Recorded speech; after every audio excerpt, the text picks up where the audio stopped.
Julius ini mewakili advokat publik terkait penguatan peran advokat dan perlindungan hak-hak tersangka. Ya, kita tahu bahwa ada PR ya terkait hak tersangka ini. Kemarin di sini juga ada kasus misalnya tewasnya tahanan, ya. Bagaimana kita mengantisipasinya, terjadinya kekerasan dan lain sebagainya dalam penyidikan. Ini kesempatan emas bagi kita, momentum emas bagi kita untuk menyelesaikannya. Selanjutnya nanti dilanjutkan Pak Juniper Girsang dan rekan-rekan, ya. Sebetulnya nanti kalau yang mau ngomong silakan saja, yang penting nggak mengulang, Bang. Ya, biar efektif, ya kan. Bang Juniper, Pak Denny, Pak Trima, semua, Pak Harpon dan teman-teman mau ngomong nggak apa-apa. Tapi yang penting jangan mengulang, ya, penguatan-penguatan di advokat. Nah, kami perlu sampaikan bahwa sebetulnya acara ini memang agak kurang lazim kalau dibandingkan dengan penyusunan undang-undang lainnya. Kenapa? Karena dari saat yang paling awal kami sudah membuka diri untuk menerima masukan dari kawan-kawan. Kita tahu, Pak Trima tahu banget ya, bahwa pembuatan undang-undang itu kan ada penyusunan, ada pembahasan.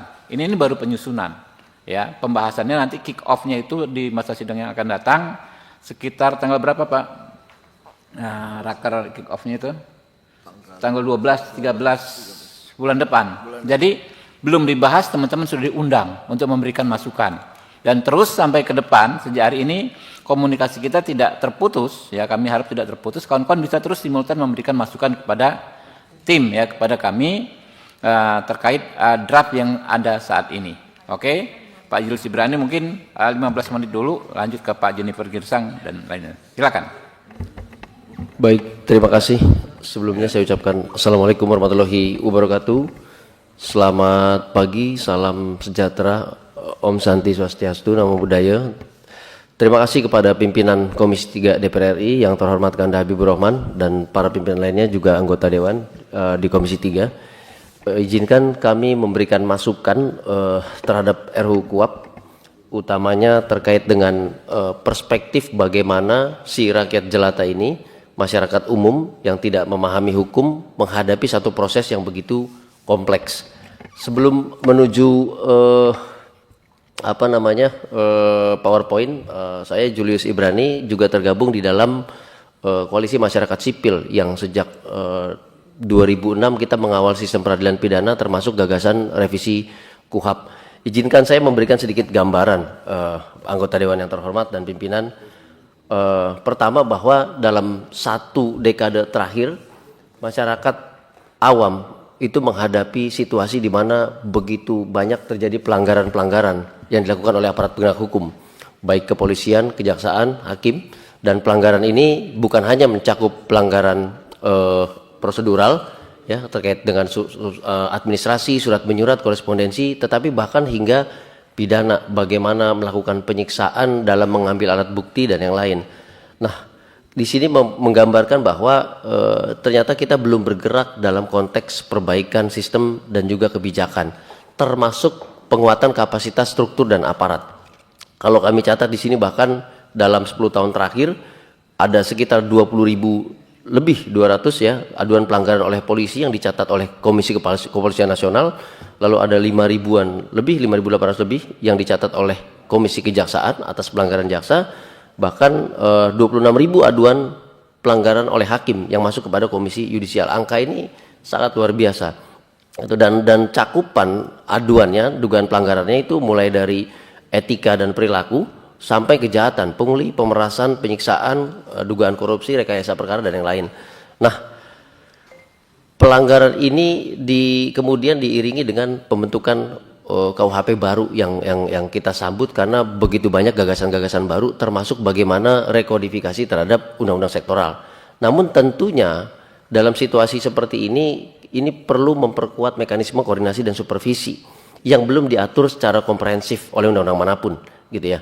Dan juga plus ego sektoral institusional, ini penting. Nah, dalam diskursus revisi KUHP kami melihat belakangan ini justru yang terangkat adalah authority over quality, tetapi dia tanpa kendali. Nah, ini yang bisa menciptakan satu bom waktu kesewenangan, di mana tarik-menarik dalam hal kewenangan kelembagaan itu ternyata dimaknai sebagai posisi subordinasi, padahal bukan. Harusnya dia merupakan penegasan dari kualitas, sehingga mendefinisikan fungsinya penyelidikan dan penuntutan itu juga ternyata harus diikuti dengan menetapkan standar kualitas yang sama. Nah, ini penting untuk menjaga kesinambungan dan konsistensi substansi. Termasuk ketika kami juga mengajukan putusan permohonan ke MK sebagaimana diputus pada putusan nomor 130 tahun 2015 dan 29 tahun 2016 yang mengangkat asas dominus litis gitu, yang ternyata juga itu belum sebaik diskursus yang kami harapkan seluas ruangan ini gitu ya, yang kemudian hanya dimaknai korespondensi antar penegak hukum, sementara posisi korbannya terkait dengan substansi belum mendapatkan kejelasan apapun, padahal undang-undang sektoral mengalami perluasan atau penambahan kewenangan mulai dari intelijen, penyadapan, siber dan yang lain. Jadi ini penting untuk dipertimbangkan, sehingga kalau menurut kami substansi adalah kunci, dia menjadi indikator durasi, dia menjadi standar universal dari durasi itu sendiri. Apabila ada dua alat bukti permulaan yang dirasa cukup, maka sepatutnya tidak perlu mengambil waktu yang lama untuk memproses menuju persidangan, atau jika tidak ditemukan maka tidak diproses sama sekali. Nah, kejelasan ini penting demi kepastian hukum. Terakhir, kami juga dalam konsep jaminan keadilan dan HAM yang kami letakkan pada proses pengawasan. Ketimbang kita bicara sibuk bicara terkait fungsi dan kewenangan lembaga yang harusnya juga diperkuat dengan hak-hak tersangka dan terdakwa, tetapi ada satu konteks yang namanya pengawasan ini masih menjadi ruang hampa. Dia seperti rel kereta yang bersandingan tapi tidak pernah bertemu hingga ujung stasiun terakhir. Padahal jelas kalau kita merujuk pada konsepsi HAM gitu ya, ini banyak ketentuan mulai dari pasal 9 sampai 11 Kovenant Sipil Politik gitu ya, dan komentar umumnya, lalu undang-undang HAM, di mana ada hak-hak yang harus dijamin sepanjang proses hukum. Jadi pada intinya bagaimana masyarakat menghadapi proses hukum ini harus diberikan informasi, harus dipenuhi haknya, untuk kemudian harus dia bersifat obligatoir. Apabila tidak dipenuhi maka harus berdampak pada proses hukum itu sendiri, apakah dia diulangi atau dia di stop sama sekali. Jadi posisinya adalah obligatoir, ini yang harus dipertimbangkan. Nah, yang selama ini terjadi tadi, pelanggaran-pelanggaran APH belum dapat menyentuh pokok perkara, padahal pelanggaran itu ditujukan untuk memperkuat substansi pokok perkara, pengambilan keterangan, alat bukti, dan segala macam. Nah, sejatinya apabila checks and balances atau pengawasan oleh negara atas kewenangan yang besar yang diberikan kepada APH ini belum memiliki helikopter view dalam konteks hakim pemeriksaan pendahuluan atau hakim komisaris, maka perlu dipertimbangkan satu penguatan kelembagaan pengawasan yang bisa dilakukan secara komprehensif dan linear, dalam arti di setiap tahapan dia memiliki pengawasan dan eksternalitas dari pengawasan itu sendiri untuk menghindari esprit de corps. Sebagai pengantar itu, izinkan saya melanjutkan kepada PowerPoint yang coba kami sampaikan. Ini kira-kira problem empirik yang PBHI catat selama 10 tahun terakhir terkait dengan persoalan prosedural dan juga substansial. Pertama, masyarakat masih menghadapi situasi-situasi di mana APH melakukan tindakan-tindakan di luar fungsi. Permohonan klarifikasi, jadi ini dianggap sebagai pra penyelidikan atau pra adjudikasi bahkan. Jadi permintaan klarifikasi, wawancara, pengumpulan bahan dan keterangan atau yang sering kita sebut pull bucket gini. Nah, di mana proses ini dilakukan tanpa ada surat menyurat apapun. Jadi tidak ada sprint lidik, tidak ada sprindik dan segala macamnya. Jangankan sprint lidik saja tidak ada. Jadi tetapi dalam proses ini masyarakat telah memiliki kewajiban, telah memiliki satu kondisi keterpaksaan untuk memberikan keterangan, wawancara, full bucket dan segala macamnya. Dan itu adalah kaitannya juga dengan informasi pribadi yang dimiliki oleh seseorang yang diperiksa itu. Yang kedua adalah administrasi surat. Ini kita boleh bilang APH kita lemah sekali dalam administrasi surat menyurat. Mulai dari surat panggilan, kemudian surat perintah kaitannya dengan upaya paksa, lalu kemudian surat pemberitahuan hasil perkembangan perkara SP2HP dan segala macamnya. Jadi seringkali masyarakat tidak mengetahui prosesnya sampai di mana, sedang menghadapi apa, dan apa yang akan dilakukan oleh APH karena surat menyuratnya tidak diberikan gitu. Dan kebanyakan menyusul, dan itu pun setelah diminta. Ini penting karena kaitannya dengan penyampaian informasi perkara dan juga penyampaian informasi hak. Hak seseorang yang menghadapi proses penyidikan tentu berbeda dengan penyelidikan.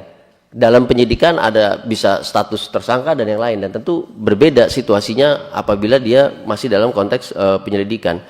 Yang selanjutnya adalah soal layanan bantuan hukum. Nah, ini seringkali ini senior para advokat yang bolak-balik mendampingi klien di KPK pasti, Bang, kita setuju juga, Bang, bahwa tidak boleh ada larangan pendampingan bagi seseorang yang menghadapi proses hukum dalam tahapan apapun, dan negara harus menjamin itu, baik dia diberikan hak atas bantuan hukumnya atau menunjuk pengacara sendiri. Nah, ini yang dari dulu kami tentang, bahkan KPK melarang pendampingan terhadap saksi, itu tidak boleh sama sekali.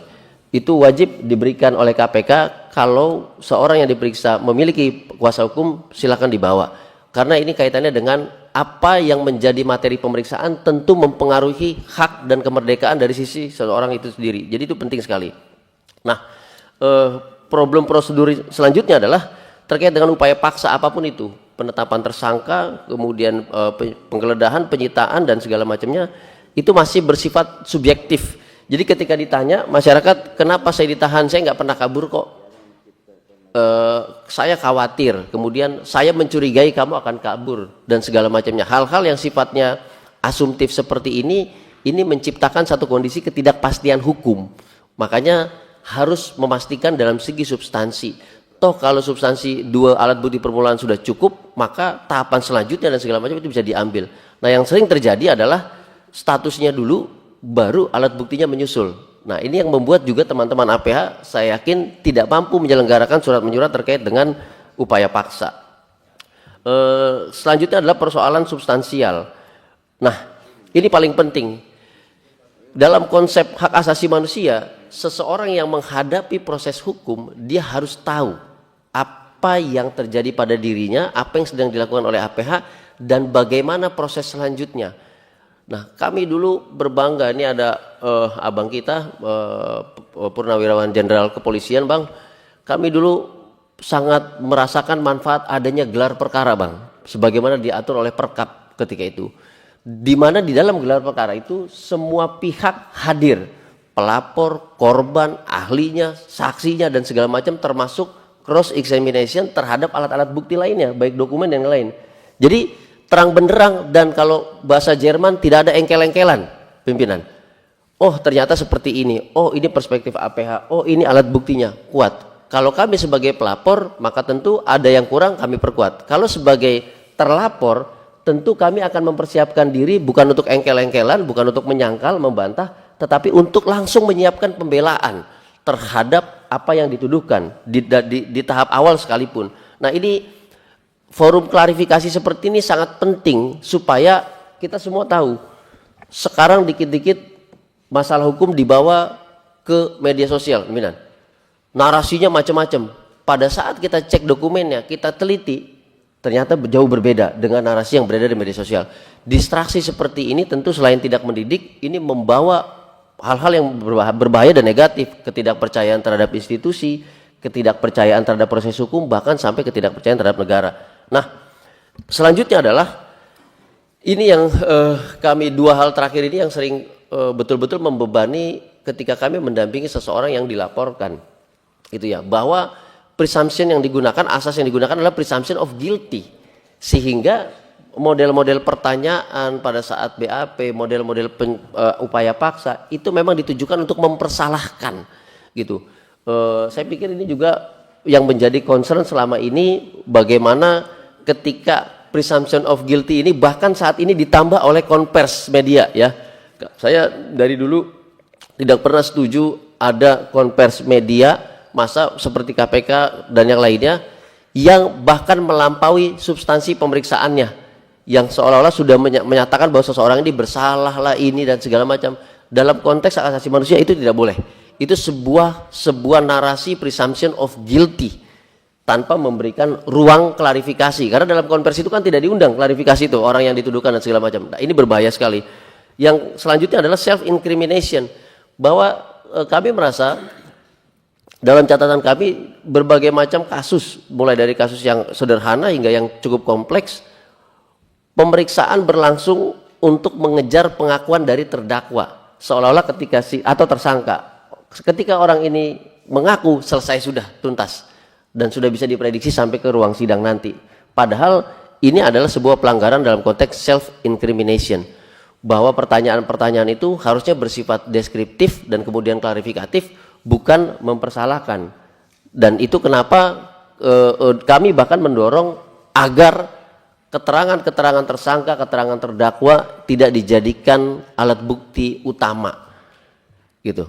Jadi lebih objektif dan tidak mempersalahkan dari seseorang itu sendiri. Selanjutnya adalah, nah ini yang ada di dalam kepala kami,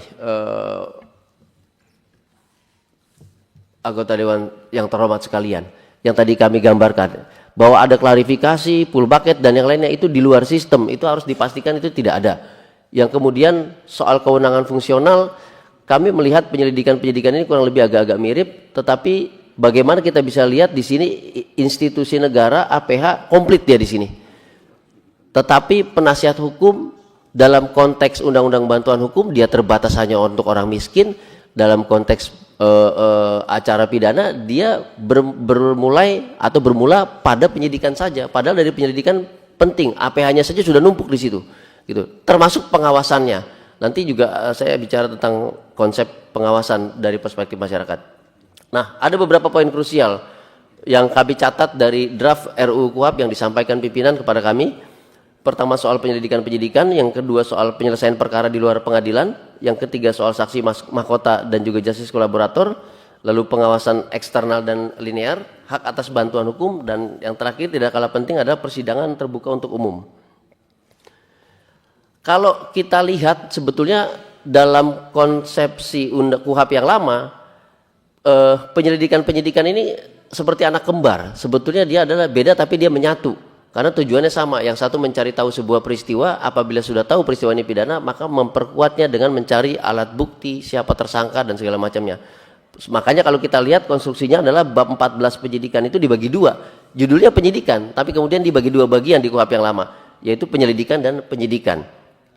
Nah, di dalam KUHP baru yang juga disusun oleh DPR RI, pada pasal 132 pun dinyatakan penyidikan bagian dari penuntutan. Nah, ini satu konsep yang sebetulnya sudah menggambarkan integrated criminal justice system yang kami dambakan. Nah, ini tinggal ditindaklanjuti hingga ke arah yang mendetil lagi. Tapi ada catatan dari kami. Pertama soal penyelidikan. Dalam konteks mencari dan menemukan peristiwa, ini seharusnya tidak ada upaya paksa. Karena dia menggali informasi, menggali data, menggali keterangan, bahan dan segala macam. Nah, dalam konteks menggali informasi dan data ini sepatutnya tidak ada upaya paksa, karena belum tentu dia kemudian naik ke penyidikan, belum tentu juga kemudian naik ke penuntutan. Ini masih mencari gambaran utuh sebuah peristiwa, sebagaimana diatur dalam pasal 5 di draft, dan kemudian ditindaklanjuti dengan definisi penyelidik di undang-undang sektoral, gitu. Nah, ini penting supaya tidak terjadi tumpang tindih, karena biar bagaimanapun ada undang-undang sektoral yang kondisinya seperti ketika kita menyusun KUHP, ada undang-undang sektoral yang telah mengatur, yang tidak mungkin kemudian dicabut semuanya. Tetapi konsep rekodifikasi itu adalah konsep yang paling baik, sehingga dalam definisi penyelidik di undang-undang sektoral ini belum diatur, gitu. Jadi legalitas ketika ada proses hukum berdasarkan undang-undang sektoral itu bisa jadi tidak terakomodasi. Maka penting untuk tetap mengakui definisi penyelidik di undang-undang sektoral sebagaimana diatur di dalam draft di pasal 1 angka 7. Nah, catatan dari kami selanjutnya adalah kalau dia dalam konteks penyelidikan tadi yang kaitannya dengan upaya-upaya paksa dan yang lain, maka kami mencatat di sini ada beberapa potensi. Kami sebut potensi karena belum ada aturan lebih detail lagi terkait dengan ketentuan ini. Potensi untuk terjadinya pelanggaran HAM di mana ada investigasi khusus. Dan ini menyerupai upaya paksa. Kalau kita baca di pasal 16 ayat 1, ya, dia di huruf C ya, di huruf D, E, F, G dan juga huruf C. Di situ kalau kami baca dia ada semacam, sebentar pimpinan. Nah,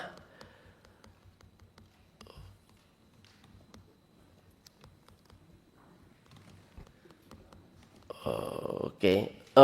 Mulai dari pembuntutan atau penguntitan, penyamaran, undercover buy, pembelian terselubung, kemudian penyerahan di bawah pengawasan, pelacakan, mendatangi dan mengundang seseorang.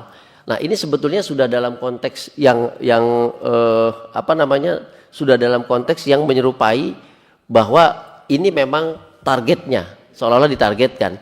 Sehingga penting untuk menyoroti apakah ini dalam konteks mencari peristiwa atau lebih tepatnya ini dalam konteks menentukan siapa tersangka sebagai target utama, yaitu berarti dalam konteks penyidikan gitu. Selanjutnya kaitannya dengan definisi penyidik gitu ya. Perdebatan dominus litis itu kami dorong dari arah substansi. Dari penyelidik kemudian kami sudah melihat gambaran bahwa penyidiklah yang memfinalisasi substansi, dari penyidik penuntutlah yang memfinalisasi substansi secara estafet seperti itu. Nah, akan tetapi kami melihat di sini istilah utama yang menempel pada definisi penyidik ini menimbulkan multi interpretasi karena tidak ada tindak lanjutnya dan juga tidak ada cantolannya. Bahwa fungsinya telah demikian, saya pikir tidak perlu ditambahkan dengan terminologi yang lain gitu.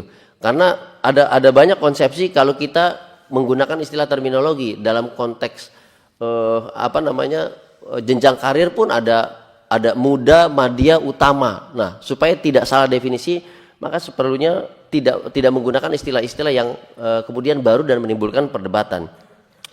Yang terakhir adalah soal inkonsistensi, gitu, bahwa koordinasi fungsi dan bukan subordinasi institusi. Saya merujuk pada pasal 7 ayat 3.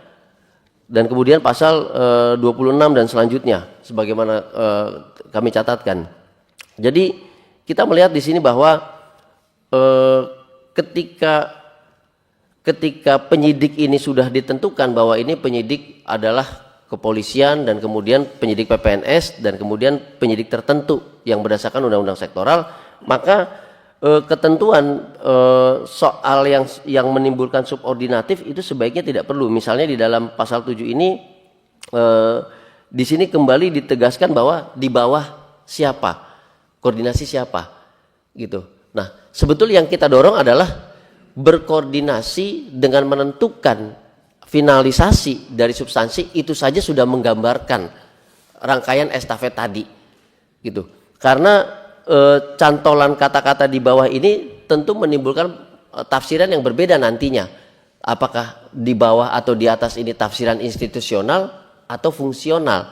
Kalau dari fungsional ini sudah terang benderang bahwa kemudian penyelidik kepada penyidik, penyidik kepada penuntut. Nah, sejatinya istilah-istilah yang seperti ini tidak perlu digunakan lagi. Selanjutnya ini memang yang kami dorong, adanya penyelesaian perkara di luar pengadilan agar tidak setiap perkara dengan kerugian kecil, dengan dampak minimalis yang sebetulnya bisa menggunakan pendekatan pemulihan hak korban sebagaimana restoratif justice itu bisa didorong. Namun di dalam pasal 7 ini menggambarkan bahwa penyelesaian sudah dalam tahap penyidikan, yang artinya sudah didefinisikan bahwa ini peristiwa pidana yang sudah ditemukan alat buktinya dan kemudian ditentukan siapa tersangkanya. Nah, sehingga di dalam pasal yang lain itu sudah menimbulkan kewajiban bagi penyidik untuk berkoordinasi ketat dengan penuntut. Nah, apabila penyelesaian perkaranya di sini hanya di penyidik tetapi penuntutnya tidak diinformasikan, nah ini koordinasinya jadi putus gitu. Bagaimana forum koordinasi itu juga konsisten baik dalam hal gelar perkara sebagaimana diatur di situ dan juga sampai keputusan selanjutnya, apakah dia dilanjutkan, apakah dia diputus, dihentikan dan segala macamnya, agar terjadi konsistensi. Dan di dalam konteks gelar perkara ini tadi kami sangat apresiasi, ini muncul lagi. Penting gelar perkara menyatukan persepsi antara aparat penegak hukum dan juga pihak-pihak seperti ahli dan yang lainnya. Akan tetapi kita belum melihat di sini bahwa dalam gelar perkara itu melibatkan pelapor atau korban, karena sejatinya mereka lah para pihak yang akan menghadapi proses hukum, sehingga gelar perkara itu adalah forum yang membuat situasi hukum yang mereka hadapi itu terang benderang, sehingga tidak ada engkel-engkelan tadi, tetap menerima proses dan menghormati proses, itu yang penting. Tidak ada distraksi dan narasi di media sosial yang kemudian merusak kepercayaan publik. Nah, soal saksi mahkota versus justice kolaborator, ini juga kami soroti agar tetap konsisten dalam konteks koordinasi antara penyelidik, penyidik dan juga penuntut umum ini, karena integrasi sejatinya ada di situ. Kalau kita bilang bahwa sikap kooperatif yang proaktif dari seseorang yang diperiksa, kemudian tujuannya adalah bagaimana dia mendapatkan pengurangan tuntutan, maka produk tuntutan yang ada di penuntutan proses di hadapan persidangan ini juga harus tersinkronisasi. Artinya begini, jadi karena ujungnya adalah di majelis hakim, nah bagaimana caranya, berarti seluruh berkas mulai dari penyelidikan, penyidikan dan penuntutan itu sudah merekomendasikan. Jadi dia tidak berhenti di situ, karena kalau nanti tidak diputuskan oleh hakim maka percuma.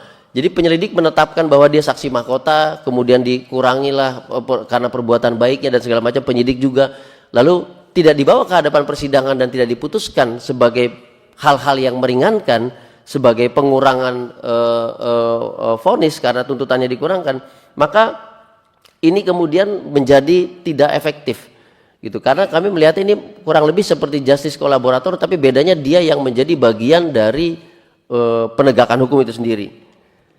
Selanjutnya terkait dengan pengawasan eksternal dan internal. Nah, ini perlu kami klarifikasi dari perspektif masyarakat sipil. Pengawasan itu kami berharap negara yang memberikan kewenangan besar kepada berbagai macam APH kemudian juga menyelenggarakan pengawasannya secara mandiri juga. Tapi yang kami rasa pengawasan atau checks and balances ini ditumpukan pada kami yang menghadapi proses hukum. Artinya kalau kami nggak lapor, dia nggak ada pengawasannya, dia nggak berhenti. Faktanya pun ketika kami lapor, laporannya menumpuk, stafnya atau pegawainya, pemeriksanya sedikit, mengalami undue delay. Nah, ini juga dihadapi dengan situasi yang kita tahu ada esprit de corps dari masing-masing APH. Makanya seringkali laporan-laporan kami ini terbengkalai dan segala macamnya. Nah, soal yang lain, misalnya soal pra-peradilan, kami pikir soal pra-peradilan, kemudian ganti kerugian dan rehabilitasi, ini akan jauh bisa diminimalisasi ketika tadi yang kami sampaikan ada mekanisme pengawasan ketat yang dilakukan oleh negara dan negara hadir. Kami merasakan itu kok di kepolisian belakangan ini, kami merasakan itu juga di kejaksaan belakangan ini. Misalnya dalam setiap pemeriksaan gitu ya, di Bareskrim kemudian di kejaksaan ada tim dari Propam, ada tim dari Wasidik.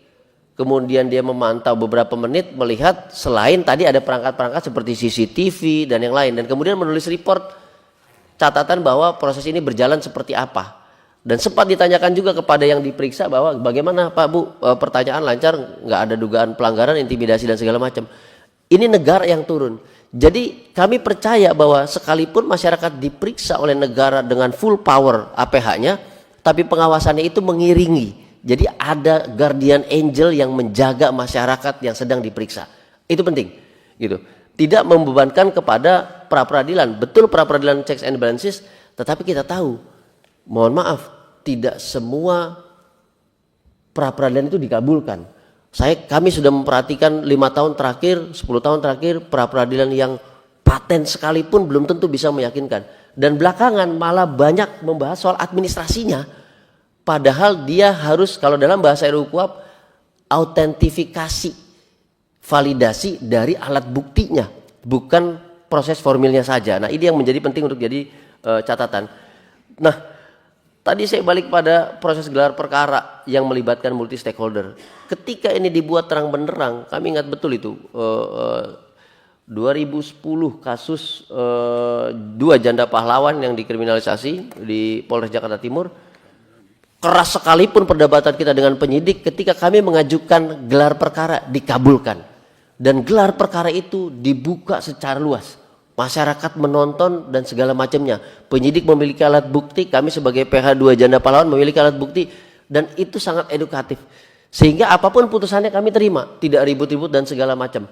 Ini penting, sehingga kalau dalam pasal 222 di RUU KUHP ini di draft, ini sudah menggambarkan adanya forum klarifikasi yang demikian, tapi hanya menyangkut alat bukti, dan itu hanya autentifikasi dari hakim saja. Padahal penting dari awal, karena kalau dari awal dia sudah tahu prosesnya seperti ini, alat buktinya seperti ini, saya pikir ke belakangnya akan lancar, persidangan pun akan lancar, tidak terhambat.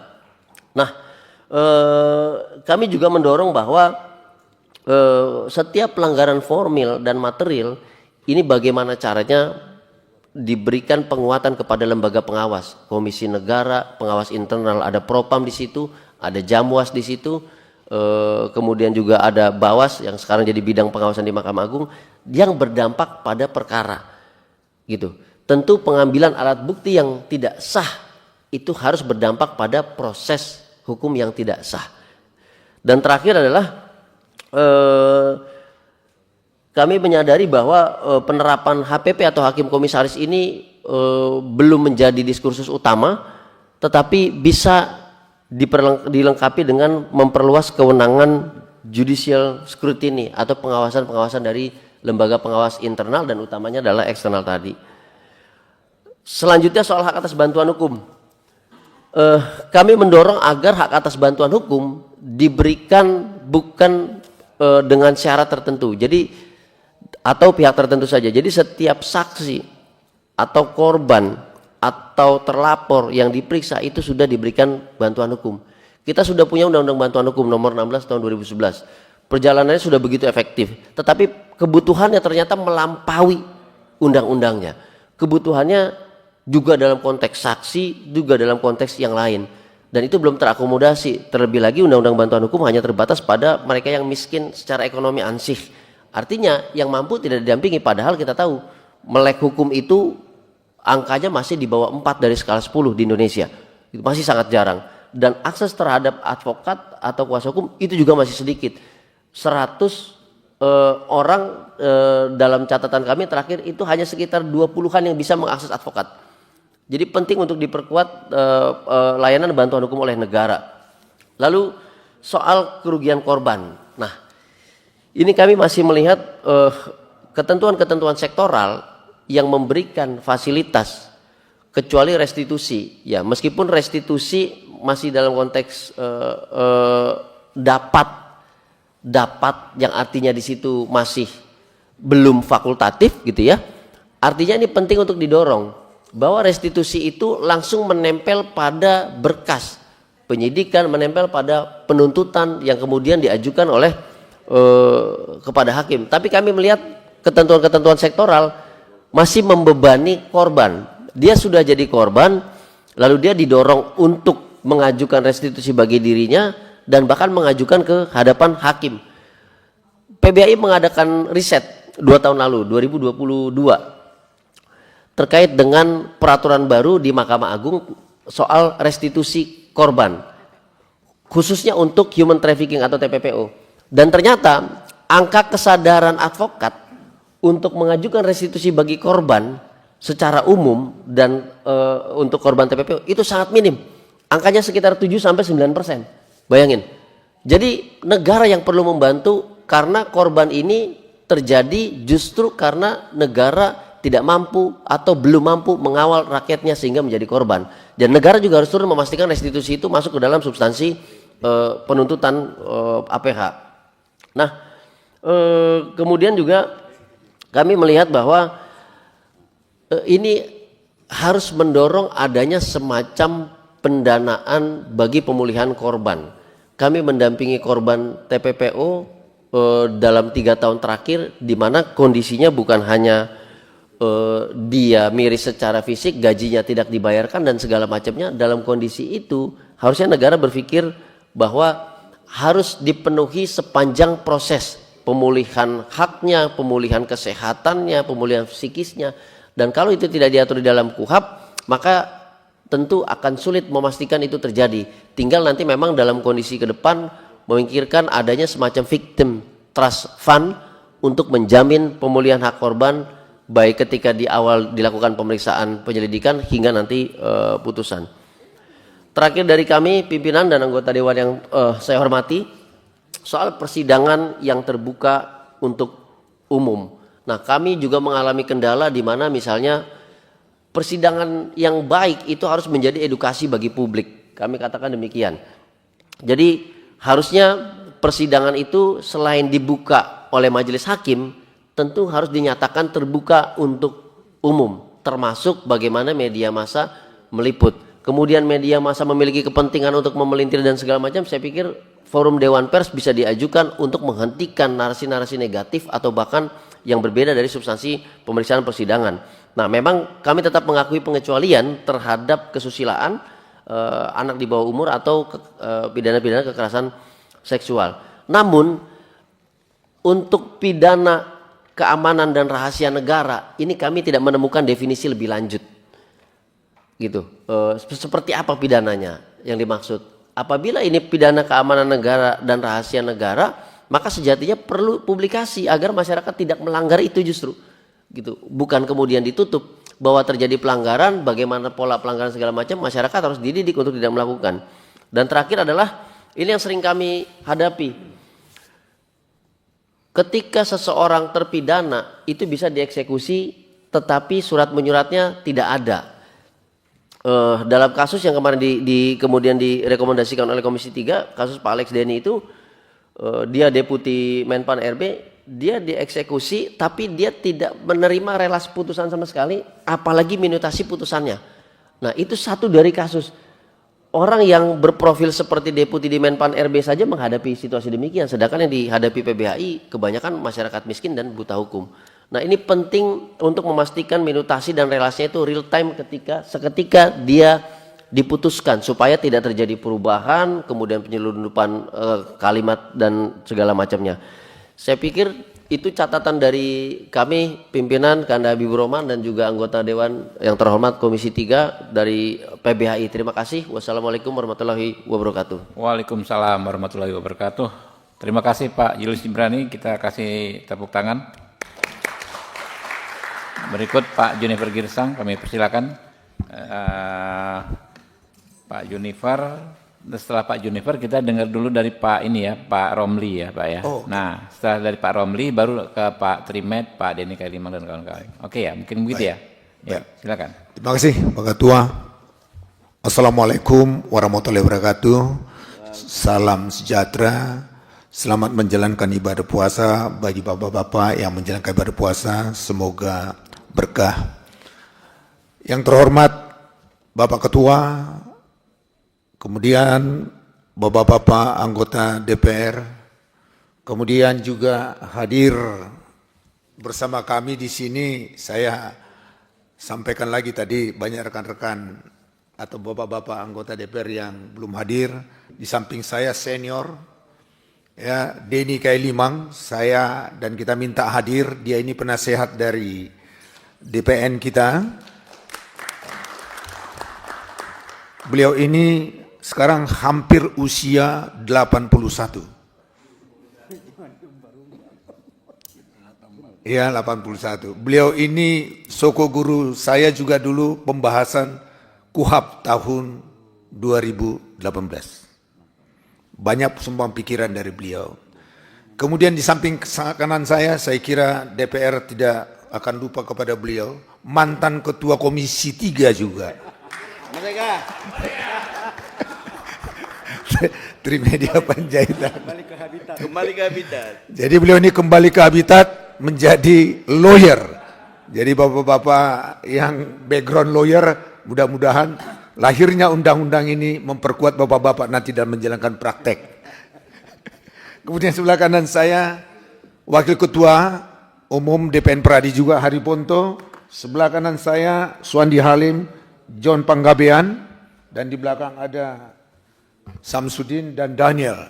Jadi yang hadir di sini ini adalah pimpinan dari DPN, kami undang sengaja supaya mereka tahu nanti mereka ini berjuang juga untuk anggota di daerah-daerah. Ya begitu ya. Kemarin kami berdiskusi panjang lebar ini Pak Ketua. Kami sangat appreciate bahwa RUU ini yang kita tunggu-tunggu sudah hampir 28 tahun. Ya, dan inisiatif dari DPR kami juga sangat senang. Yang pertama, Pak Ketua, dambaan yang selama ini terjadi kriminalisasi, terjadi rekayasa adalah pemeriksaan di awal penyelidikan. Di mana itu? Pemeriksaan saksi. Inilah menjadi masalah utama selama ini. Dimainkan berkas, dimainkan perkara pemeriksaan saksi. Pengalaman kami hampir 36 tahun. Kita mengucap syukur di dalam RUU ini sudah sangat-sangat menghargai hak asasi. Advokat dapat mendampingi pemeriksaan saksi mulai tingkat penyelidikan sampai penyidikan. Apa makna dari sini? Makna dari sini adalah penyidik juga harus betul-betul profesional, punya integritas.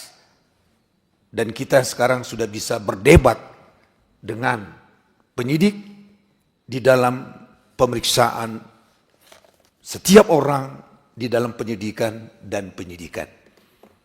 Ini yang sangat bermakna yang kami cermatin. Dan nantinya kita sudah merasakan sistem di Amerika. Setiap ada masalah, talk to my lawyer.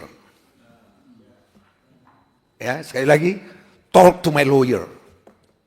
Jadi kita ini para advokat, bapak-bapak yang nanti kembali ke pangkuan kami kembali. Ada Tandra ini, banyak perjuangan saya sama ini. Dia diperlakukan juga penyidik pada saat dia menjadi lawyer sangat-sangat diskriminatif. Betul, Tandra? Kamilah membela dia dan kemudian pertempuran juga panjang. Ya, tetapi dengan hadirnya beliau mudah-mudahan kita bisa menggolkan ini dan menjadi pokok utama mengenai pemeriksaan saksi dan manci. Sama lah, cari rezekinya sama ya. Kemudian Bapak-bapak, kami langsung ke poin aja. Ya, langsung ke poin mengenai apa yang kami usulkan dari RUU 334 pasal.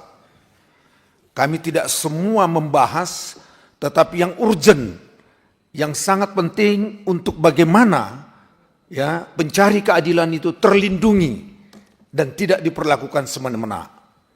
Karena filosofi daripada KUHP ini adalah bagaimana mengawasi, bagaimana mengontrol, ya penegak hukum itu tidak terjadi abuse of power. Itu makna daripada KUHP.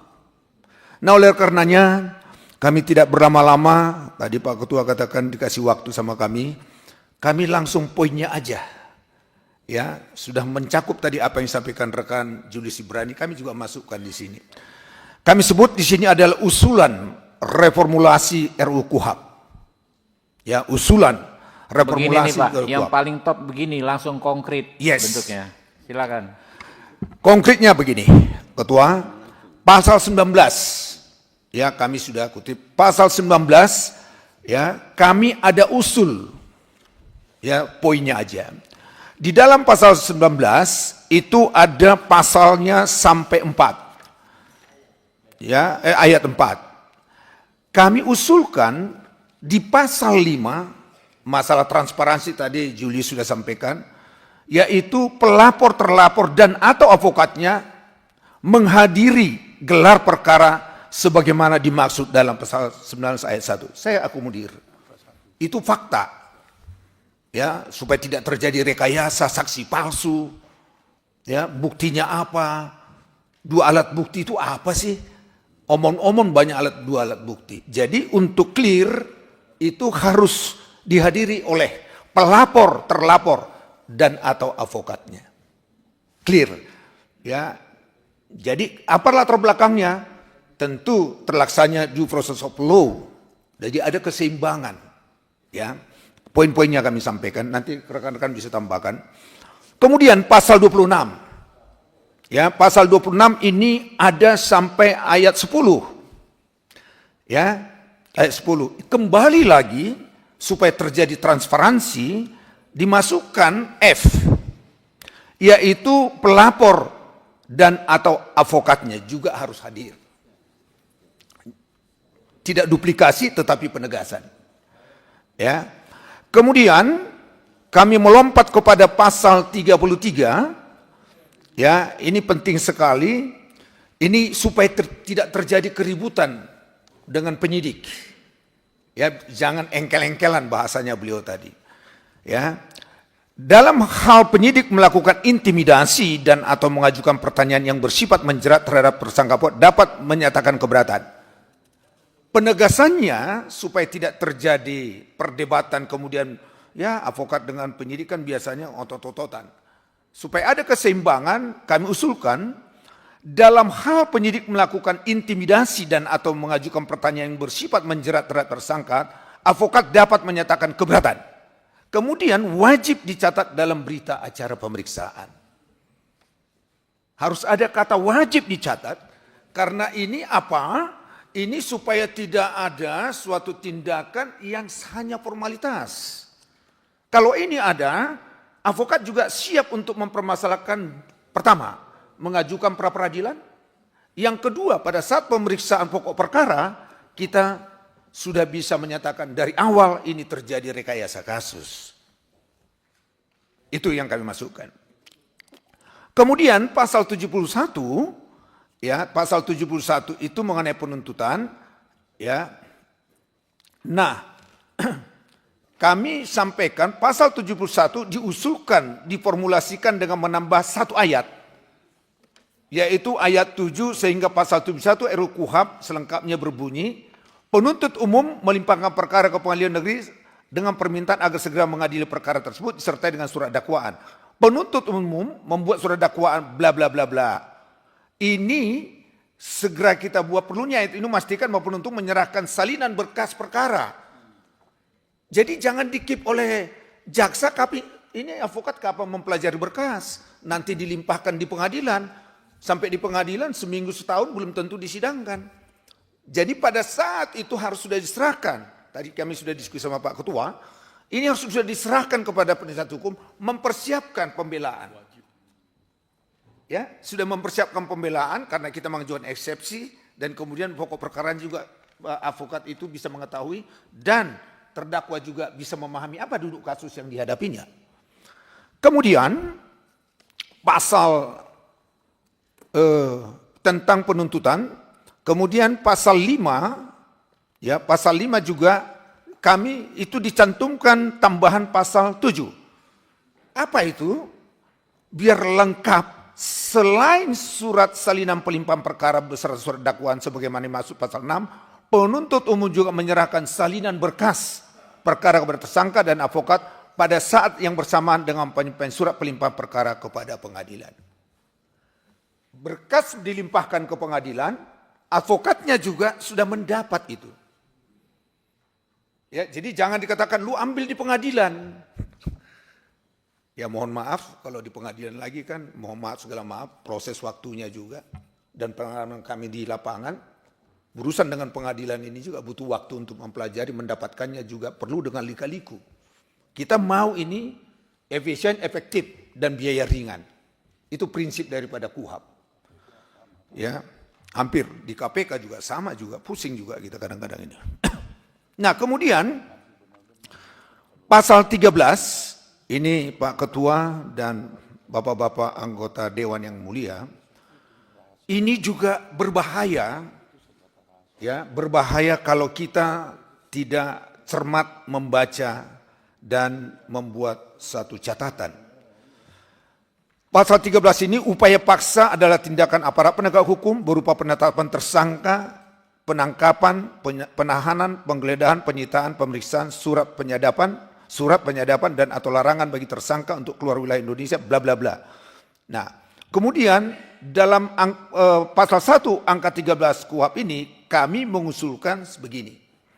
Upaya paksa adalah tindakan aparat penegak hukum berupa penetapan tersangka, penangkapan, penahanan, penggeledahan, penyitaan, pemblokiran, surat penyadapan, pemblokiran, penyegelan, pemutus akses dan atau larangan bagi tersangka keluar wilayah Indonesia dilakukan berdasarkan ketentuan Undang-Undang Rangka Kepentingan Penegakan Hukum.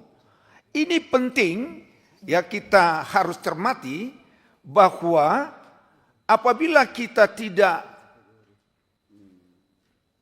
mengetahui apa landasannya, ya landasannya, upaya paksa ini juga bisa korban orang-orang yang tidak ada kaitannya kepada perkara. Mohon maaf, segala maaf, saya dan mungkin semua yang pernah di lapangan, ada yang tidak ada kaitannya dengan pokok perkara, dilakukan pemblokiran, dilakukan penjengelan. Yang terjadi apa di lapangan? Atur 86. Ya. Nah, ini jangan terjadi lagi. Betul-betul kita ini punya integritas di dalam menegakkan hukum. Kami ini, mohon maaf segala maaf, ini para lawyer. Kami ini kadang-kadang lawyer ini korban di lapangan.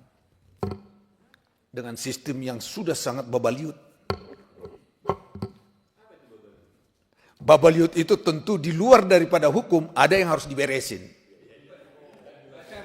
Clear ya? Ini Batak Sunda ini Pak, yang salah nih. Clear ya Pak? Besar di Bandung ini Abang. Ya aja. Nah ini, jadi ini, ya, padahal Soko Guru juga beliau ini. Baik. Kemudian saya lanjutkan pasal, saya ke pokok. Tadi saya sengaja tinggalin, ada di dalam pasal 1 ini sangat mohon kepada ketua dan para anggota, ini sangat penting bagi advokat. Di dalam pasal 1 butir 19, ya, itu ada usul dari kami dengan penegasan sebagai berikut. Kalau di awalnya advokat adalah seorang berprofesi memberi jasa hukum baik di dalam maupun di luar pengadilan yang memenuhi persyaratan berdasarkan ketentuan undang-undang yang mengatur mengenai advokat, dan atau orang yang dapat memberikan jasa hukum baik di dalam maupun di luar pengadilan sebagai bagian pengabdian masyarakat untuk memberikan bantuan hukum cuma-cuma berdasarkan ketentuan peraturan perundangan. Kami usul formulasinya sebagai berikut.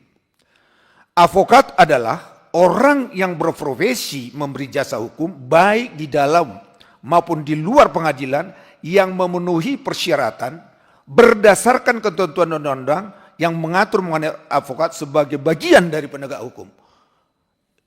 Ini harus tegas. Jadi jangan kami ini advokat ini dianggap ini hanya suplemen, hanya pelengkap. Kita ini adalah penegak hukum dengan yang lain.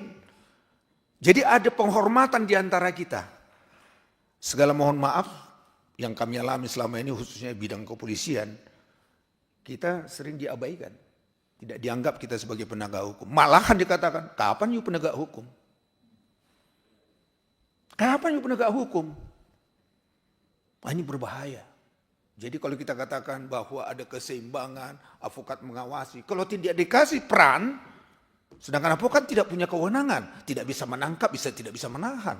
Sementara mereka yang lain punya hak menekan. Kami menekan apa? Advokat tidak ada, tertekan. Ya, kita tertekan. Ya. Bapak ini memang kita forum curhat juga nggak apa-apa. Ya, tertekan ya. Artinya kan kita mau sampaikan fakta. Ya, daripada tak umpet kan susah. Nah, oleh karenanya sekali lagi kami katakan bahwa advokat sebagai bagian dari penegak hukum dan atau orang yang dapat memberikan jasa hukum baik di dalam maupun di luar pengadilan sebagai bagian dari pengabdian masyarakat untuk memberi bantuan hukum cuma-cuma berdasarkan ketentuan peraturan perundang-undangan. Jadi hanya ditambahkan di situ adalah sebagai bagian dari penegak hukum. Ya. Kemudian 140 ya, kami juga mengusulkan related dengan apa yang kita formulasikan di atas, yaitu advokat menjalankan tugas dan fungsi melakukan pembelaan pendampingan orang yang menjalani proses pengadilan pidana baik dalam pemeriksaan maupun di luar pengadilan etika profesi yang berlaku. Ya toh? harus dicantumkan juga sewaktu kita menjalankan profesi itu, advokat tidak dapat dituntut, baik secara perdata maupun pidana dalam menjalankan tugas profesinya dengan etiket baik untuk kepentingan pembelaan klien, baik di dalam maupun di luar pengadilan. Ini penting sekali dimasukkan, karena ini bagian hukum acara. Kalau ada yang mengatakan, kan ada di undang-undang advokat. Sorry, faktanya, advokat sekarang banyak yang dituntut, diminta pertanggungjawaban pada saat dia melakukan pembelaan profesi. Kita sedang tangani sekarang ada 5 advokat. Ya, dimainkan, bahasanya nanti kan tidak enak. Ada kepentingannya advokatnya yang dipojokkan supaya berkasnya tidak jalan, diproses. Nah, yang seperti ini memang minta tolong kita harus Pak Junimat, ini semua fraksi hadir nih Pak. Ya. Pak Juniper, sorry. Junimar nanti dilantik. Junimat Duta Besar, oke. Ini semua fraksi hadir. Saya pikir kita semua sepakat nih kalau ketentuan yang ini. Bisa sepakati nggak kawan-kawan? Thank Sepakat you. Ya? Nah, langsung bungkus. Jadi kemungkinan nggak akan berubah di pembahasan ini. Udah langsung kita ikat di sini. Baik, Ya? terima kasih. Ya. Terima kasih. Baik. Kemudian juga pasal 141. Ya, kami hanya menambahkan di pasal 41 itu ada sampai J. Jadi kami mau formulasikan kembali lagi penegasan, yaitu B-nya memperoleh perlindungan hukum pada saat memberikan jasa hukum dan bantuan hukum setiap advokat dengan tidak dituntut baik secara perdata maupun pidana sepanjang advokat menjalankan profesi dengan baik. Jadi tolong ini dimasukkan supaya related, jadi tidak terputus. Jadi jangan nanti dibuat interpretasi pasal itu kan, pasal ini tidak. Ya, di lapangan sering kita berbenturan seperti itu, debat kusir. Baik, kemudian ya kami sudah masukkan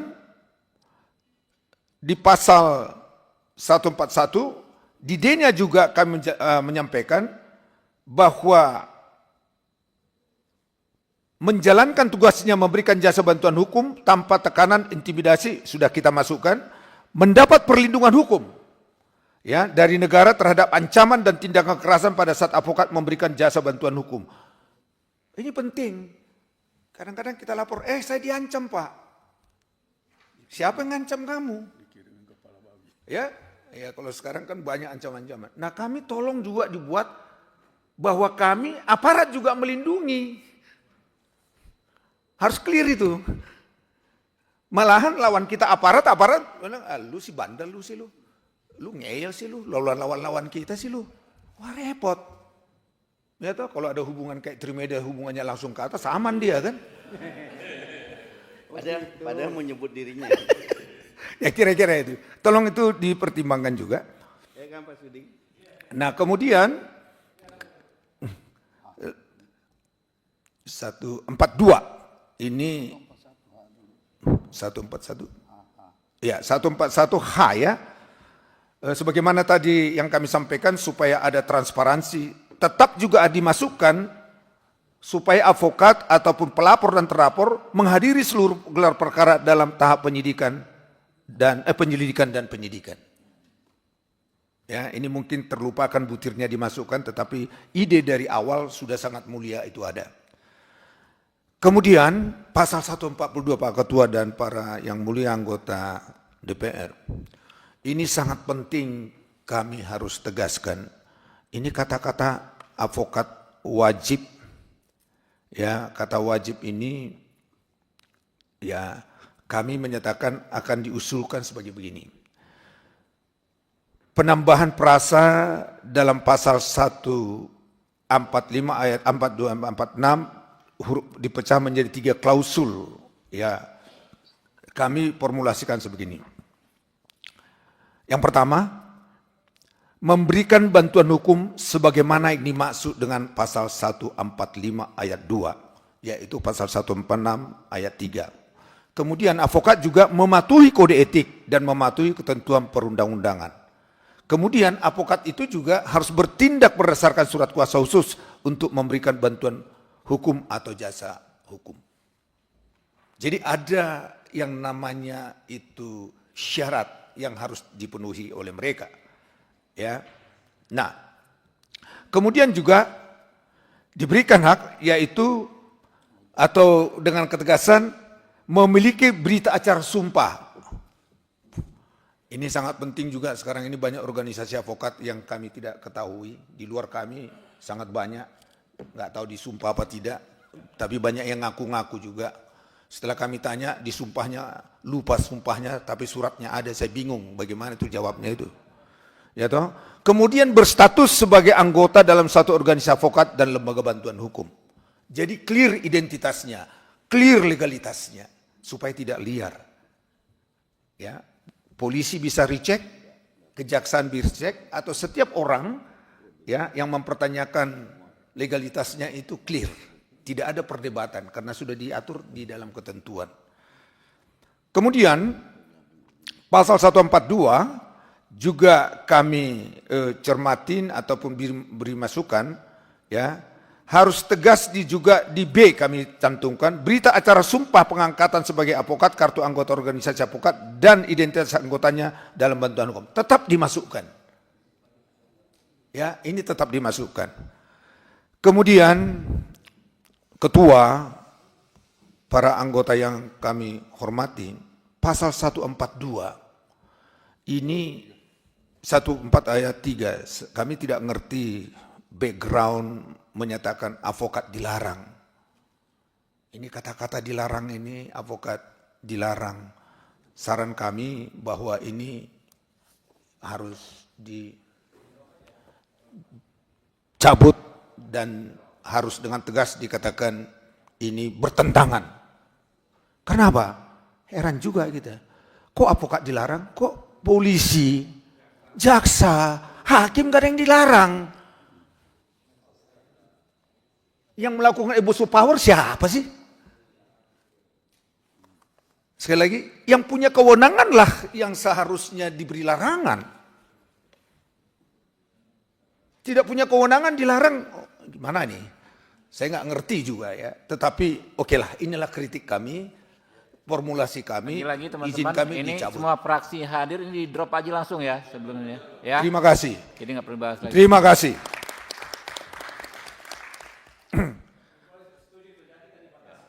Ya. Terima kasih Pak Sudik. Iya. Drop ya. Baik, ini ada kaitan tadi pertanyaan dari rekan kami Julius Ibrani, tetapi beliau main teori, kami tantum poinnya aja. Langsung menusuk aja. Ya, itulah beda kita dengan Julius ini. Ya Julius, tos dulu tos. Baik, ini mengenai pra-peradilan. Ya, ini mengenai pra-peradilan. Ini persoalan nasional sering dan menjadi opini, dan menurut kami ini sangat, apa bahasa saya paling tepat, sering menjadi disalahgunakan. Ya. Nah, kalau kita baca di sini, ya, pra-peradilan adalah kewenangan dari pengadilan negeri, yaitu keluarga, tersangka, korban, dan penyidikan. Ini juga harus kita masukkan, yang berhak itu saksi. Saksi harus masuk. Dia juga itu berhak untuk mengajukan pra-peradilan. Tadi saya katakan, bagaimana tidak ada kaitan terhadap satu perkara, tetapi ada tujuan di balik itu, rumahnya disita, rekeningnya diblokir, tindakan upaya paksa yang lain. Kita tanya penyidik, kenapa? Perintah. Waduh, kacau. Ini perintah. Ada hubungannya enggak? Nanti kita lihat dalam proses lebih lanjut. Sementara nasib orang sudah kemana-mana. Sudah enggak bisa makan, blokir, rumah dipasang, disegel, malunya bukan main. Nah, tentu ini kita uji di pra-peradilan. Artinya apa? Artinya saksi juga berhak. Ya, sepanjang upaya paksa itu dia terkena. Nanti kita buktikan di pengadilan. Nah, oleh karenanya formulasinya adalah pra-peradilan adalah kewenangan pengadilan negeri untuk memeriksa dan memutus keberatan yang ditujukan tersangka keluarga tersangka, korban atau keluarga korban, pelapor, saksi, atau avokat yang diberi kuasa untuk mewakili kepentingan hukum tersangka korban atau saksi. Usul kami ini dimasukkan di dalam yang berwenang atau berhak untuk mengajukan pra peradilan. Kemudian pasal 149 ayat 1 huruf A, ya, di dalam penjelasannya, mohon maaf di dalam penjelasan kami ada di penjelasan, kami usul ya diformulasikan dengan menambah kalimat sepanjang, ya, sepanjang pelaksanaan sesuai dengan izin yang diberikan tersebut, sehingga selengkapnya berbunyi, upaya paksa yang telah mendapat izin ketua pengadilan negeri tidak termasuk dalam objek pra peradilan sepanjang pelaksanaannya sesuai dengan izin yang diberikan tersebut. Ini supaya tidak liar. Disebut di sini upaya, pasalnya begini, upaya paksa yang telah mendapat izin ketua pengadilan negeri tidak termasuk dalam objek pra peradilan. Artinya apa? Artinya sudah ada izin pengadilan. Ternyata dalam pelaksanaannya lebih.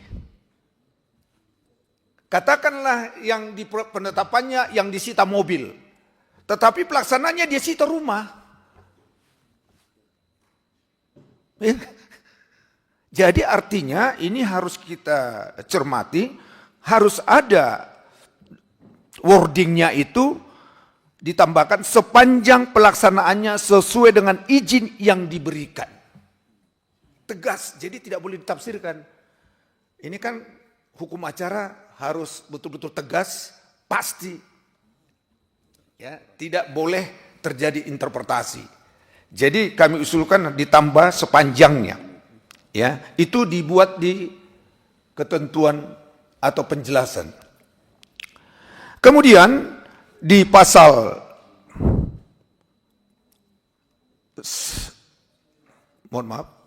pasal 14 tadi disebut di satu tadi permohonan pemeriksaan tentang sah tidaknya pelaksanaan upaya paksa sebagaimana dimaksud pasal 1 Apostel diajukan oleh tersangka. Dan kemudian kami untuk related dengan di atas kami masukkan seperti ini pasal 151-nya. Ya. Kami tegas mengatakan ayat 2 ini sebaiknya dihapus. Ya, dihapus sehingga berbunyi seperti ini. Permohonan pemeriksaan tentang sah tidaknya pelaksanaan upaya paksa sebagian masuk 149 ayat 1 huruf A, keluarga tersangka atau avokatnya, korban, saksi atau avokatnya kepada ketua pengadilan negeri menyebutkan alasannya. Jadi itu korban, saksi dan avokatnya itu berhak mengajukannya kepada pengadilan. Ya. Ini masalah pra peradilan. Ya. Ya, itu peradilan. Kemudian ada yang sangat penting, yang sangat sering terjadi masalah di lapangan ini. Acara pemeriksaan peradilan ditentukan sebagai berikut. Dikatakan dalam waktu 3 hari terhitung sejak permintaan diterima hakim yang ditunjuk menetapkan hari sidang. Jadi artinya 3 hari masuk berkas diterima hakim kemudian ditunjuk hakimnya, ditunjuk menetapkan harinya. Disebut pemeriksaannya ayat B, ya, kemudian waktunya 7 hari. Ini masih terjadi ketidaktegasan. Berapa lama sih sebetulnya pemeriksaan perkara ini? Ada yang pura-pura hadir, kemudian ditunda 2 minggu dengan alasan tidak siap. Kalau kami usul, ya, dengan tegas, ya, kami masukkan di C, ya, kami tegaskan seperti ini. Dalam waktu 3 hari terhitung sejak permintaan diterima atau didaftarkan. Kalau didaftarkan tercatat. Jadi tidak bisa dimainkan lagi waktunya. Kalau diterima tetapi tidak didaftarkan, tidak masuk dalam register. Ya. Udah diterima enggak? Sudah. Mana surat tanda terimanya? Nanti mau nyusul. Ini bahaya. Bagusan dikatakan dengan tegas sejak didaftarkan. Ya, kemudian untuk counter supaya tidak terjadi ulur-ulur waktu, dikatakan di sini 7 hari. Kami usulkan pemeriksaan sebagaimana dimaksud dalam huruf B dilakukan secara cepat dan hakim sudah harus menjatuhkan putusannya paling lama 10 hari terhitung sejak permohonan didaftarkan. Jadi tegas, nggak bisa main-main. Dengan segala mohon maaf, kalau pra-peradilan ini kan pihaknya jelas, polisi, jaksa, alamat jelas. Terkecuali para pihak perdata kan bisa dipanggil panjang ya. Jadi waktunya saya pendek. Kenapa tidak dipendekkan aja dan pihaknya juga jelas. Jadi 10 hari sejak didaftarkan perkara tersebut sudah putus. Ya. Sudah putus. Sudah putus. Selebihnya Pak Ketua, saya terus terang, kami tim juga appreciate sekali. RUU ini sangat-sangat mantap. Disebut di sini, dikunci lagi bahwa yang dimaksud dengan prosesnya itu pokok perkaranya tidak boleh dilanjutkan dulu sebelum ada proses pra-peradilan. Wah, ini mantap banget. Kami terus terang aja kepada tim ahli, kepada tim yang dibentuk ketua, kami berikan appreciate terhadap mereka. Ya, ini sangat tepat dan tidak bisa dimain-mainkan lagi. Siapa dulu? Ya, siapa dulu ketuanya? Trimedia yang tahu. Itu usulan Pak Trimedia itu. Ya, kemudian kami lanjutkan. Waktunya kami batasi memang 30 menit kami cobakan. Nah, pasal 230 kami mengusulkan ditambah pasal 3 ya, menjadi ayat 3, ditambah ayat 3. Ini harus tegas. Hakim dilarang menjatuhkan pidana kepada terdakwa kecuali apabila hakim memperoleh keyakinan dengan sekurang-kurangnya 2 alat bukti yang sah bahwa tidak ada tindak pidana benar-benar terjadi dan terdakwalah yang bersalah melakukannya. Ini harus clear, 2 alat bukti. Ya, yang selalu 2 alat bukti, tapi hakimnya saya yakin dengan 2 alat bukti. Ya toh, ini kaitannya kepada asas in dubio pro reo ini kan harus dipegang oleh hakim. Ya, ini harus dipegang hakim karena ini juga bisa merugikan kita di dalam pembelaan. Tidak jelas alat buktinya apa, tetapi dengan keyakinannya. Jadi ada 2 alat bukti didukung keyakinan. Ini penting juga disampaikan. Kemudian 253, ya, 253 ini pasal 3-nya yang kami cermatin, ayat 3. Ya, ayat 1 2 ya kita oke, tetapi itu harus ada penegasan supaya tidak terjadi penafsiran karena ini bisa dimainkan ini saya lihat. Bisa menjadi abuse of power juga. Usul kami yang dimaksud dengan pasal 3 itu setiap orang yang berada di ruang sidang pengadilan dilarang untuk mempublikasikan atau liputan langsung proses persidangan. Ini clear. Jadi bukan artinya advokatnya setelah dari sidang tidak boleh memberi keterangan di luar. Ini bisa kalau kita baca pasal ayat 3 ini kan setiap orang yang berada di sidang pengadilan dilarang mempublikasikan proses persidangan secara langsung tanpa izin pengadilan. Jadi harus tegas, setiap orang yang berada di ruang sidang pengadilan dilarang mempublikasikan. Apa itu liputan langsung? Inikah artinya toh? Ini artinya kan sebetulnya. Ya, kenapa? Ini kita setuju. Karena orang dalam persidangan pidana, kalau diliputannya langsung, saksi-saksi bisa mendengar. Ya, bisa saling mempengaruhi. Ya, bisa nyontek. Ya, itu kita setuju itu. Ya, itu setuju itu. Jadi harus clear. Di pengadilan dilarang mempublikasikan atau liputan langsung tanpa seizin. Bisa aja diizinkan oleh hakim. Silakan aja. Tentu ada pertimbangannya. Ini yang kami sampaikan di pasal 253 ayat 3. Kemudian pemeriksaan di tingkat banding. Tinggal berapa ini lagi. Kami ada formulasikan 272 ayat 2, ya, kami formulasikan seperti ini. Ya. Kalau di aslinya di butir pasalnya menyatakan pemohon banding wajib diberi kesempatan untuk mempelajari berkas perkara tersebut di pengadilan negeri dalam waktu paling 7 hari sebelum pengirim berkas kepada pengadilan tinggi. Kami formulasikan sebegini supaya ada keseimbangan. Pemohon banding dan termohon banding wajib diberi kesempatan untuk mempelajari berkas perkara tersebut di pengadilan negeri waktu paling lama 7 hari sebelum pengiriman berkas perkara ke pengadilan tinggi. Jadi kita harus tahu, ya, diberitahu, 7 hari lagi lo dikirim. Apakah ada yang kurang terhadap memorimu? Apakah ada yang kurang terhadap kontramu? Jadi progresnya clear. Jadi tiba-tiba jangan nanti berkas dikirim, tidak ada, kita tahu memorinya. Kalau tidak ada memorinya ya udah silakan. Tentu kita tidak mengajukan kontra. Tapi ada yang diajukan memori tapi tidak diberitahu kepada kita. Bablas. Ya, bablas. Nah, jadi ini kesempatan ini insage.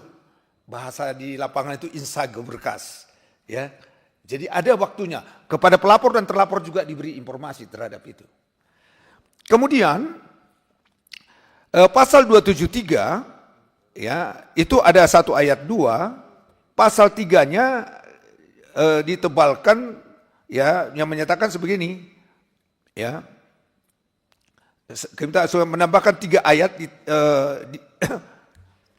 yaitu terhadap memori banding yang diajukan oleh penuntut umum sebagaimana dimaksud pasal 1, terdakwa dapat mengajukan kontra memori banding. Ini harus clear. Ya. Kemudian juga ayat 4-nya kami usulkan terhadap memori banding diajukan oleh terdakwa sebagai dimaksud dalam ayat 3, penuntut umum dapat mengajukan juga kontra memori banding. Jadi pemohon dan termohon itu diberi hak kontra dan memori. Jadi tidak satu pihak. Biar hakim juga melihat benar nggak ini bandingnya, kira-kira begitu ya. Kemudian waktunya juga sama 7 hari. Ya, waktunya juga 7 hari. Kemudian peninjauan kembali yang terakhir kami sampaikan di dalam pasal 302 ya. Di pasal 302 yaitu ada butir A, permintaan peninjauan kembali ya. Kemudian B, kami cantumkan C, kita usulkan C. Itu masuk di C ya. Karena di sini dikatakan jika salah satu hakim, kami tidak teruskan, sudah ada materinya. Kami usulkan di C dan D. Usul kami, jika dalam pelbagai putusan terdapat pernyataan bahwa sesuatu yang telah terbukti akan tetapi hal atau keadaan sebagai dasar alasan putusan yang dinyatakan telah terbukti itu telah bertentangan satu dengan lain. Artinya ini alasan PK harus masuk. Ya, mohon maaf segala maaf, hakim kan belum tentu pada saat memutus itu dalam keadaan sehat walafiat atau kesibukan. Jadi bisa artinya sering Pak Tandra tahu lalai dia, tetapi dalam pengajuan PK ini harus novum. Tidak. Kelalaian, kekilapan juga harus dimasukkan juga. Ya, itu masuk di D. Jika putusan itu dengan jelas memperlihatkan suatu kekilapan hakim atau suatu kekeliruan nyata. Jadi tetap masuk. Kalau enggak nanti bablas ini hakim. Ya, bablas hakim. Kemudian usul kami ada yang sangat penting, saya mohon izin ketua, kami juga belum dapat reasonalnya. itu pasal 306 diberikan kekuasaan atau hak, yaitu menyatakan seakan-akan bahwa Kejaksaan Agung bisa mengajukan PK. Saya nggak tahu redaksinya dari mana ini. Jadi ayat C seperti ini. Apabila Mahkamah Agung membenarkan alasan Jaksa Agung sebagai pemohon peninjauan kembali. Ini dia. Apabila Mahkamah Agung membenarkan alasan Jaksa Agung sebagai pemohon peninjauan kembali, Mahkamah Agung menjatuhkan putusan berupa putusan pemidanaan dengan penerapan ketentuan pidana atau ketentuan pidana yang lebih berat. Ini kita tidak tahu, tiba-tiba ada kata ini. Tetapi prinsip dari PK itu kan adalah kepentingan dari terdakwa ahli waris. Ya, yang C ini, ya, ini C ini kita tidak tahu. Tepat usul kami, ya 306. Karena apa? Pasal 306 ini bertentangan dengan pasal 302 RUKUHP. RUKUHP 302 menyatakan yang berhak mengajukan PK itu adalah terpidana dan ahli waris. Ya, mungkin apakah salah slip atau slipper atau apa saya nggak tahu ini.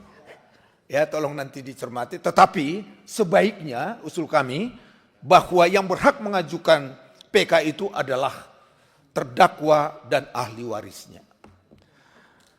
Inilah sumbang pikiran sementara dari kami ketua. Ya, waktu kami persis 25 menit. Ya, mungkin rekan-rekanku ada yang bisa menambahkan, ada kekurangan yang saya sampaikan. Sudah lengkap. Sudah lengkap. Ada. Bang Denny ada? Silakan. Mungkin Pak Denny, silakan senior. Terima kasih Pak Ketua dan anggota Komisi 3 yang saya muliakan. Saya ingin menambahkan saja ya bahwa apa yang terjadi di lapangan, seperti misalnya jaksa itu kan sebagai penyidik dan penuntut umum, ya. Tetapi dalam prakteknya sering kejaksaan itu sebagai penyidik kemudian ikut serta sebagai penuntut umum di dalam pengadilan. Ini tolong dibatasin di mana hal ini untuk dicermatin. Ini sering terjadi. Dia penyidik, kemudian setelah itu diberi tugas lagi sebagai penuntut umum. Ya. Sedangkan batasannya ada. Kalau polisi hanya sebagai penyidik kan, tidak sebagai penuntut umum. Nah, jaksa dua-dua ini bisa dia lakukan. Prakteknya karena dua-dua bisa, dia buatlah hal itu. Ya, jadi saya harapkan ini bisa menjadi suatu perhatian dalam rancangan undang-undang KUHP ini. Yang kedua, tentang penahanan. Ini kan alasan-alasan yang sangat subjektif. Ya, asas praduga tak bersalah.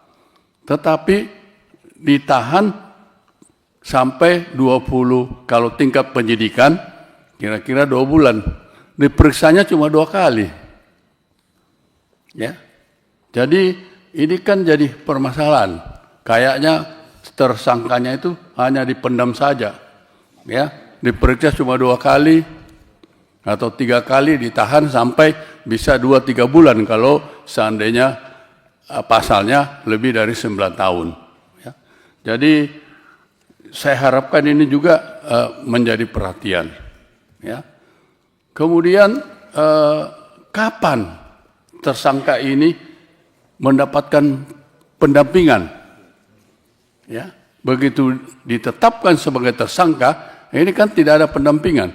Katakan biasa, apalagi kalau di KPK 7 hari tidak boleh ketemu. Sama juga jaksa katakan demikian, 7 hari baru bisa ditemui. Jadi juga bisa mendapatkan perhatian pada rancangan ini bahwa tersangka mendapatkan pendampingan saat ditetapkan sebagai tersangka. Ya, jadi biasanya kita tidak bisa bertemu, tidak bisa memegang, ya, harus menunggu 1 minggu baru bisa bertemu. Nah, ini saya harap di dalam rancangan ini bisa menjadi perhatian. Yang sangat penting juga di sini, saya melihat bahwa saja dari dulu saya mempersoalkan yaitu rumah tahanan menjadi satu atap baik di penyidikan maupun di penuntutan. Ini banyak hal-hal yang terjadi kalau satu atap, ya bisa ditahan di atas, dipanggil di bawah, mulai ditekan, diintimidasi tersangka-tersangka tersebut. Ya, jadi saya harapkan ini gimana mengaturnya, ya karena misalnya kepolisian punya tempat penahanan sendiri, kemudian kejaksaan juga punya sebagai cabang dari rumah tahanan. Nah ini kalau bisa dipisahkan, mungkin kontrolnya akan berjalan. Karena pemeriksaan tersebut bisa secara formal, bisa secara informal juga. Kalau dalam satu atap. Tetapi kalau beda, maka dia mempunyai jam. Ya, jam berapa dia minta keluar, nyata dia diperiksa secara formal. Pulang juga dicatat. Ya. Tetapi kalau satu atap, mereka bisa secara informal memanggil. Ini tanpa sepengetahuan. Atau dia datangin, ya, karena satu atap. Kemudian masalah tertangkap tangan setelah diperiksa lalu ditahan. Nah, ini seharusnya pada waktu tertangkap tangan sudah tadi dikatakan oleh ketua kami Juniper bahwa harus didampingin advokat. Tidak boleh diperiksa kalau tidak didampingin oleh advokat. Ya. Jadi ini ini yang masukan yang saya bisa utarakan atau tambahkan. Terima kasih.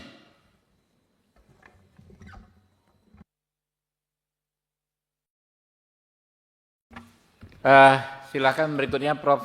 Romli, Profesor Romli. Mohon izin Prof. Kami persilakan Prof. Dari saluran Zoom, Profesor Romli Atmasasmita SHLM. Profesor Dr. Romli Atmasasmita SHLM. Monggo Prof. Terima kasih Bapak Ketua dan anggota Dewan yang saya hormati.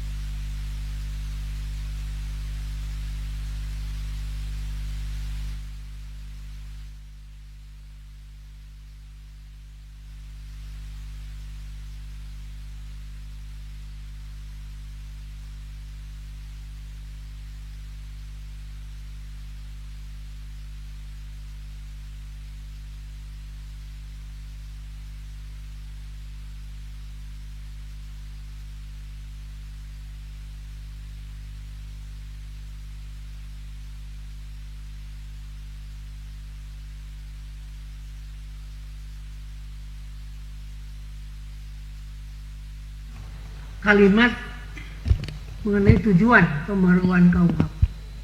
Di sini disebut ditujukan untuk mewujudkan hukum yang memiliki nurani, koma,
pendapat-pendapatnya menyudutkan salah satu pihak, selalu mengeluarkan pendapat-pendapatnya, juga membuat hakim tergoyah dalam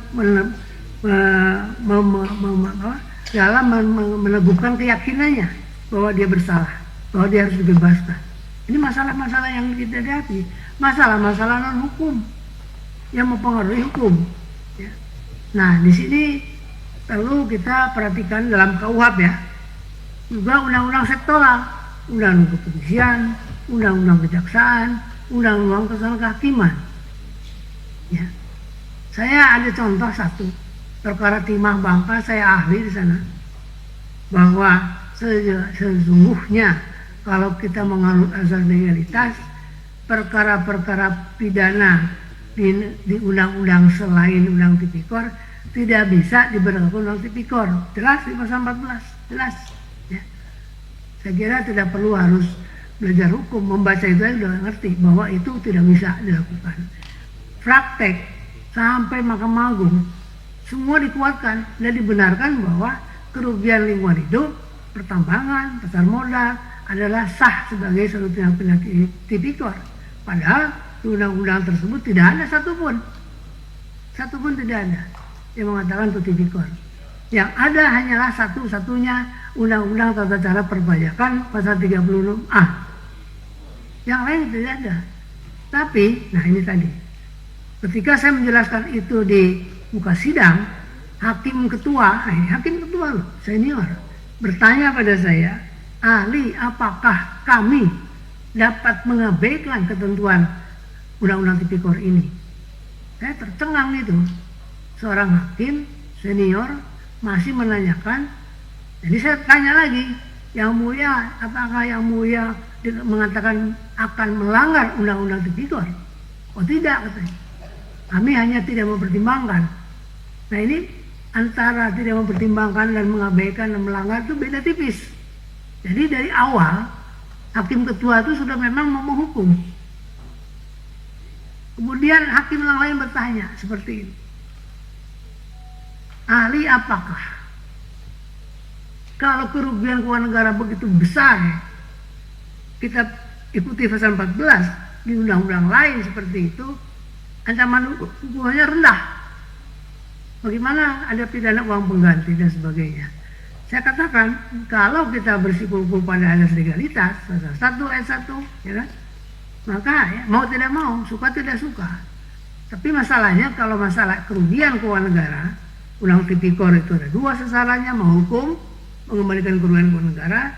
Kalau menghukum tidak bisa, mengembalikan kerugian keuangan negara bisa dilakukan dengan cara jamdatul, gugatan perdata, ada di pasal 32 ayat 1. Setelah saya sampaikan ternyata hakimnya belum pernah baca ya, baru tahu dia. Nah, setelah mengalami itu terus saya katakan, Yang Mulia, pasal 6 huruf C wewenang pengadilan tipikor Undang-Undang 46 2009 sudah mengatakan bahwa wewenang pengadilan tipikor itu hanya tipikor, TPPU, dan yang ketiga persis bunyinya sama dengan pasal 14 Undang-Undang tipikor. Jadi Yang Mulia, saya simpulkan pengadilan ini tidak berwenang memeriksa perkara-perkara yang dikatakan sesuai dengan pasal 14. Nah, kelihatannya memang hakim tahu undang-undang, bisa baca undang-undang, paham baca undang-undang, tapi syahwat menghukum besar sekali. Pokoknya ada kerugian keuangan negara, sikat. Hakim itu, kalau jaksa silakan, tapi kalau hakim sudah seperti itu, pertanyaan kita, kemana? Kami ini minta keadilan. Kalau hakim sama pemikirannya dengan penuntut. Ini salah satu contoh bagaimana KUHP harus diberlakukan. Jadi saran saya, harusnya di KUHP disebut bahwa KUHP ini hukum acara ini berlaku juga untuk yang di dalam perlindungan umum maupun tuntutan khusus. Jadi mau tipikor kah, mau terorisme kah, narkoba kah, berlaku hukum acara. Itu hanya hukum acara. Artinya mengenai acaranya, mengenai norma-norma larangannya, sanksinya tetap ada di sana. Tapi yang penting beracaranya tidak dibeda-bedakan, hanya karena ada kekhususan. Karena ternyata gitu, ya, dengan alasan kekhususan itu aparatur bisa bertindak sewenang-wenang tanpa memedulikan persoalan keadilan. Jadi nurani yang berkeadilan ini penting difahami. Saya mohon supaya di KUHP yang baru itu ini ditegaskan kembali. Ya, sudah ada memang, tapi apakah dibaca apa enggak? Nurani keadilan ini harus diterjemahkan. Apakah yang dimaksud dengan nurani keadilan? Ini pertama ya, yang tolong disampaikan. Karena itu sudah sesuai kata-kata kalimat nurani berkeadilan itu sesuai dengan pasal 28D ayat 1 Undang-Undang Dasar 45. Setiap orang berhak memperoleh jaminan perlindungan, jaminan perlindungan dan kepastian hukum yang adil. Jangan lupa, Undang-Undang Dasar 45 adalah tiangnya negara hukum.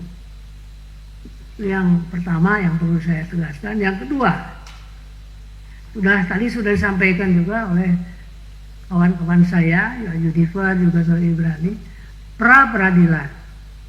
Semula tahun 81 saya ingat diskusi, pra-peradilan itu harapan tokoh-tokoh waktu itu bahwa proses perjalanan acara akan lebih manusiawi, lebih menghargai hak asasi.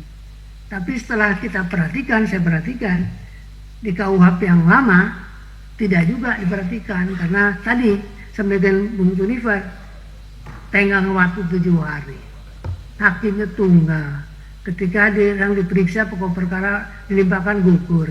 Jadi ini sepertinya ya seolah-olah ada perlindungan HAM, padahal tidak.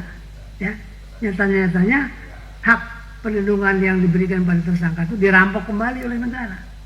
Nah ini masalah yang kita hadapi. Alhamdulillah di RUU KUHP yang baru sudah diperjelas. Dan saya setuju bahwa perlu ada gelar perkara terbuka, sehingga semua pihak ada di sana, sehingga penilaian-penilaian akan lebih objektif daripada tertutup, daripada yang seperti yang sekarang terjadi. Nah ini penting ya, penting sekali. Kemudian yang ketiga adalah mengenai hubungan koordinasi antara penyidik dan penuntut. Sudah digariskan di KUHP yang lama bahwa kita menganut diferensiasi fungsional, bukan struktural, fungsional. Jadi fungsinya penyidik, kepolisian adalah penyidikan, fungsi penuntutan adalah kejaksaan. Itu sudah jelas. Tidak ada masalah tumpang tindih. Adapun ide-ide kejaksaan yang mengatakan penyidikan adalah bagian dari penuntutan, tidak serta-merta bahwa kejaksaan bisa mengambil alih penyidikan. Tidak serta-merta. Karena saya baca di Undang-Undang Kejaksaan ada kewenangan jaksa untuk melakukan penyidikan. Itu juga terlihat pada RUU KUHP tahun 2023 yang saya baca, yang saya terima. Nah ini harus dicegah. Alhamdulillah di RUU KUHP yang baru sudah hilang, ya. Artinya dibuatlah keterbukaan dengan gelar perkara bersama. Itu yang penting. Nah jadi yang kedua, yang berikut, yang saya kira nggak banyak, saya karena sudah cukup banyak. Yang penting lagi eksekusi.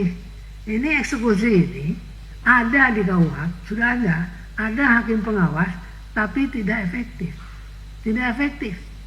Seolah eksekusi itu sudah bagian dari selesainya perkara, padahal belum. Justru sekarang ini eksekusi itu bagian dari masalah KUHP secara keseluruhan. Keberhasilan eksekusi dan pengertian sita lelang itu harus juga menunjukkan bahwa berkontribusi untuk negara. Kenyataannya dalam perkara tipikor yang saya ikuti, tolong juga di KUHP ini eksekusi dirinci berlaku juga untuk perkara-perkara khusus di luar KUHP. Ini titipan saya, artinya supaya jelas ya, kalau dilelang siapa yang berwenang melelang ya, kalau berhasil dilelang hasilnya kemana dan di mana, serta penggunaannya untuk apa ya, karena korupsi itu uang rakyat, uang untuk kepentingan rakyat dikorupsi.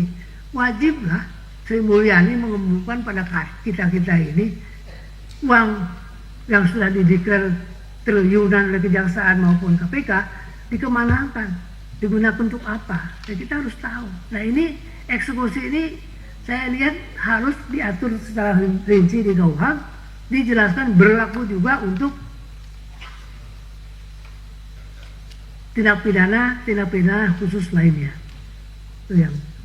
Kemudian yang terakhir yang perlu kita sampaikan adalah KUHP yang baru ini sudah menunjukkan ada perubahan mendasar dari sisi